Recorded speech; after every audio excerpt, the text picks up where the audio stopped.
Wayang bercerita sosiologi atau WBS sebagai metode pembelajaran interaktif berbasis games budaya lokal.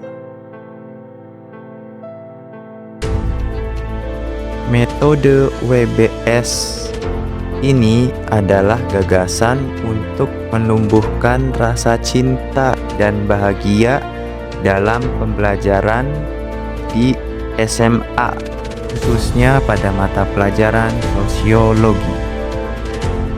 Metode WBS ini secara tidak langsung memberikan enkulturasi pengetahuan tentang kearifan lokal kepada peserta didik sebagai generasi muda penerus bangsa Indonesia.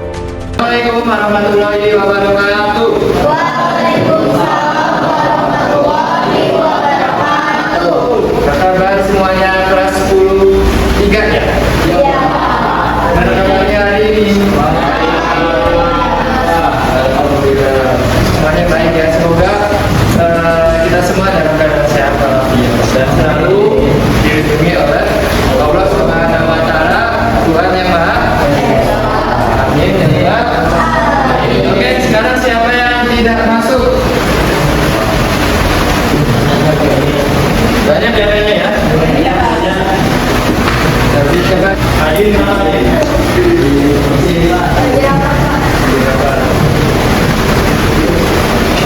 semoga saudara diangkat penyakitnya ya. Oke, pertemuan sebelumnya kita sudah membahas. Ada yang masih ingat di dalam sosialisasi apa?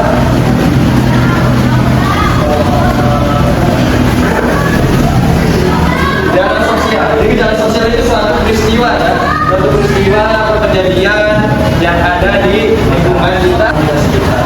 Ini sudah pada tahu ya. Ada di. Jadi gejala sosial itu ada di. Ada apa lagi? Ekonomi dibagi. Pertemuan sebelumnya atau semester kemarin kita juga sudah semuanya duduk bersama kelompoknya. Masih ingat kan anggotanya? Silakan semuanya duduk bersama kelompoknya. Di bawah aja mejanya.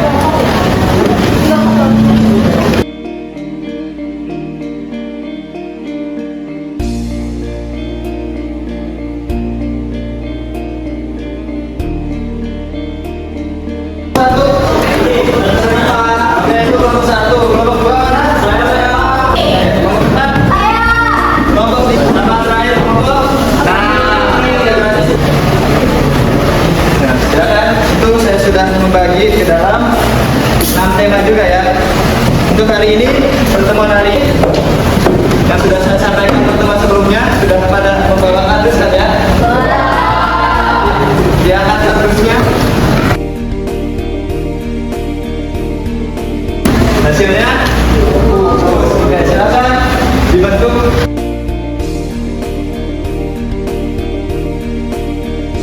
Implementasi metode WBS dibagi ke dalam 6 pertemuan. Pertemuan 1 sampai 3 peserta didik dibuat ke dalam 6 kelompok. Kemudian dilanjutkan dengan membuat boneka Danbo.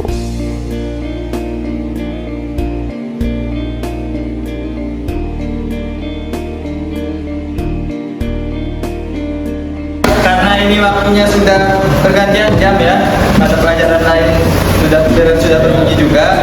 Jadi silakan nanti untuk tugasnya dilanjutkan di rumah ya.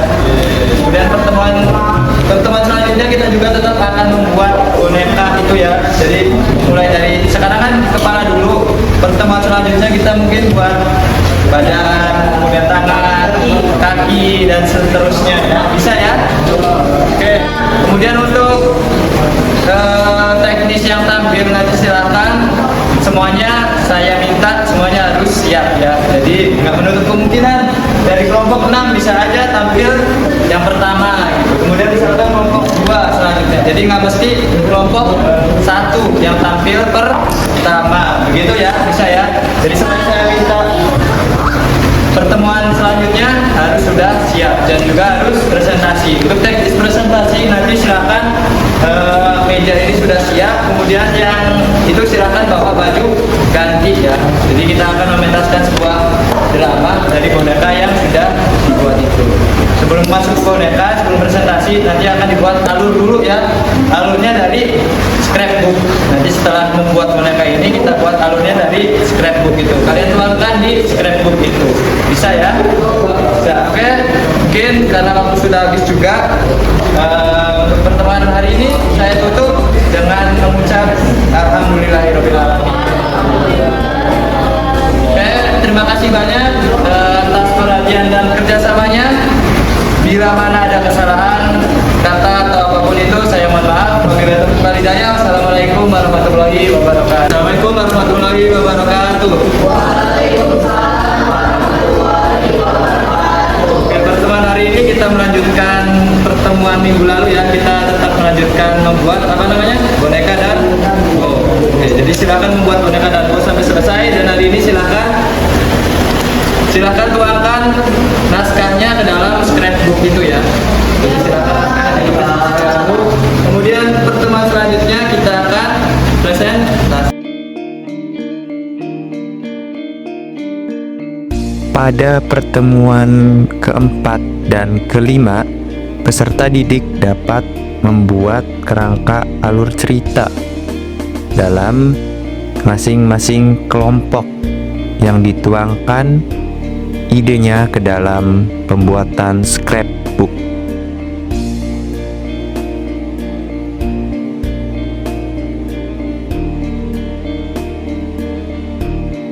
Metode WBS ini berkaitan dengan model Project Based Learning atau PJBL yang membutuhkan waktu 6 kali pertemuan di dalam kelas atau pada saat jam mata pelajaran untuk menyelesaikan tugas.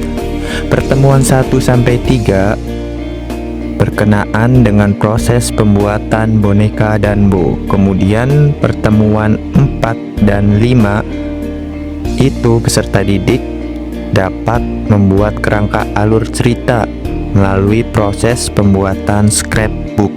Dan pertemuan ke-6 peserta didik dapat menampilkan sebuah pentas drama berkenaan dengan tema kelompok yang sudah dibagi. Adapun pementasan drama yaitu dengan menggunakan boneka Danbo yang telah dibuat oleh peserta didik.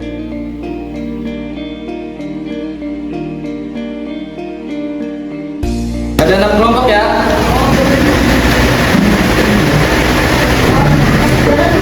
Ya. Oke, untuk pertemuan selanjutnya kelompok 4 ya yang akan presentasi maju untuk menampilkan sebuah drama mengenai penyimpangan agama ya. Hujan berpetir di malam hari turun membasahi rumah-rumah yang ada di desa. Di sana terdapat satu keluarga kecil yang hidup di rumah tua. Terdapat ibu, anak, dan bapak di dalam rumah tersebut. Yang hujan selalu saja mereka bertiga ricuh dan tidak bisa tenang jika rumah tersebut tua dan bocor. Bahkan sudah tidak layak disebut sebuah rumah dan lebih seperti gubuk tua. Mereka bertiga kesana kemari untuk menaruh ember-ember dan kaleng kosong untuk menandai air hujan di bawah atap yang bocor. Hadur Bapak, kalau kita gini terus, mendingan kita bangun saja dulu di rumah ibumu itu. Yang sabar Tobi, kalau kita menumpang di rumah ibuku, yang ada malu. Saya mendingan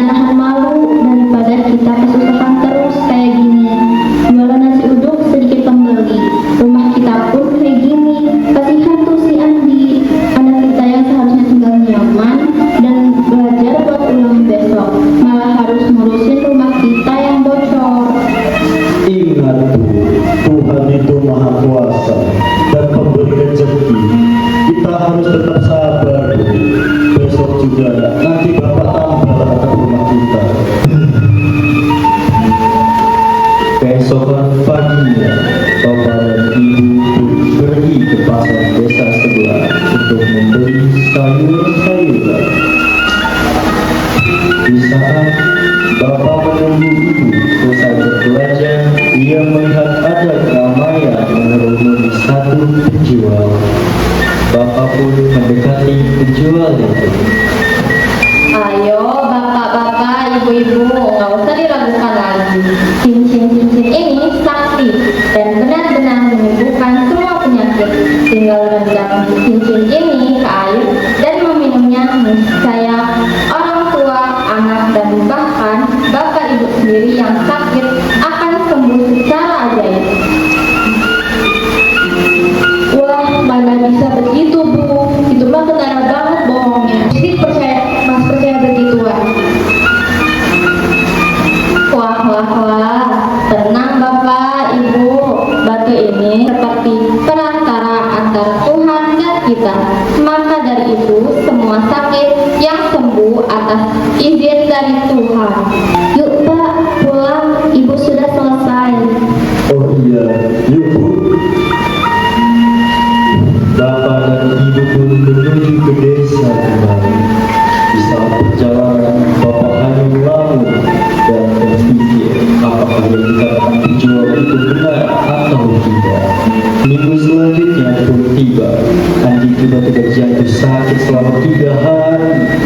Bapak dan Ibu pun ingin sekali membawa Andi ke rumah sakit, tapi karena tidak sanggup untuk membayar, akhirnya mereka hanya membeli obat di apotek saja. Aduh Bapak, Andi bagaimana ini? Masih sakit. Gimana kalau kita bawa Andi ke rumah sakit, Pak? Bu, Ibu kan tahu kita lagi gak ada uang. Besok Bapak ke pasar desa sebelah. Mau ngapain, Pak? Udah, nanti Ibu juga tahu. Besok Ibu jagain Andi aja ya. Ya sudah, kalau begitu, Pak. Keesokan harinya, Bapak pun pergi ke pasar desa sebelah dan bertemu dengan penjual cincin ajaib itu lagi. Bu, cincin ini benar-benar ampuh untuk nyembuhin anak saya yang sakit tidak?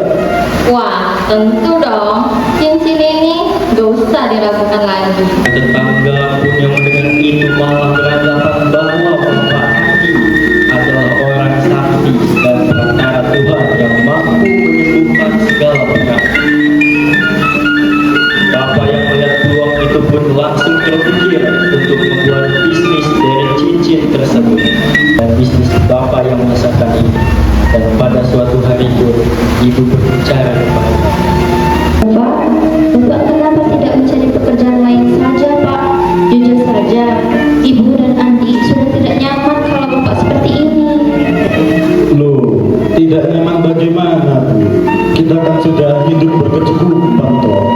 Karena Bapak sekarang ini rumah juga sudah Bapak renovasi dan kita pun bisa makan enak. Pada suatu pagi pun Bapak didatangi oleh beberapa warga dan polisi atas penipuan dan penyalahgunaan agama yang membuat Bapak, Ibu, dan Andi terkejut. Mau tak mau, Bapak dibawa ke kantor polisi. Bahkan sejumlah warga pun mengaku sudah berobat di tempat Bapak, tetapi masih saja sakit dan rugi. Akhirnya, atas kelakuan Bapak pun dijatuhi hukuman atas penipuan dan penyalahgunaan agama.